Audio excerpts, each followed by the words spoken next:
நானதேது நீயதேது நடுவில் நின்றதேதடா கோணதேது குறுவதேடு கூறிடும் குலாமரே ஆனதேது அழிவதேது அப்புறத்தில் அப்புறம் ஈனதேது ராம ராம ராம என்ற நாமமேனு சிவவாக்கியர் அவர் எழுதிய சிவவாக்கியத்தில் பாடுறாரு.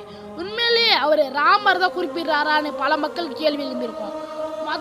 மக்கள் சட்ட மக்கள் என்ன சொல்றாங்கன்னா அவர் ராமரை குறிப்பிட கிடையாது, அவர் ரான்னு சொல்றப்ப நம்ம மூச்சை இழுத்து ப்ரீத் பண்ணுவோம், மான்னு சொல்றப்ப அது வெளியிடுவோம், அது ஒரு சாதாரண மூச்சு பயிற்சின்னு சொல்றாங்க. அதே மக்கள் இன்னொரு கருத்தையும் முன்வைக்கிறாங்க. என்னன்னா அவர் சிவனே கதி, வாழ்ந்தா சிவனுக்கு தான் வாழ்வேன், இறந்தா சிவனுக்கு தான் சாவேன் அப்படின்னு சொல்லிட்டு இருந்த அவரு எப்படி வைணவத்தை போற்றுவாரு அப்படின்னு சொல்றாங்க. இந்த ரெண்டு கருத்து, இன்னும் ரெண்டு கருத்து, 3 வகையான கருத்து இந்த பாடலுக்கு இருக்கு. 2வது வகையான கருத்து என்னன்னா அவர் புரட்சிகரமான கருத்து கூறுறவரு, அவர் சித்தரு, ஞானம் அடைஞ்சவரு, இந்த கடவுள் மனசுக்குள்ளதான் இருக்காருன்னு சொன்னவரு. அப்படிப்பட்ட அந்த புரட்சிகரமான அவர் எப்படி ஒரு மதத்தை மட்டும் சப்போர்ட் பண்ணுவாரு அப்படின்னு சொல்றாங்க.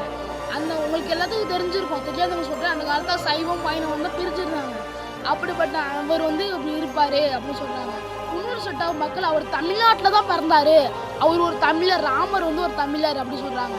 இது எது உண்மைன்னு எனக்கு தெரியல. உங்களுக்கு தெரிஞ்சா கமெண்ட் பண்ணுங்க, மறக்காம வீடியோக்கு சப்ஸ்கிரைப் பண்ணுங்க.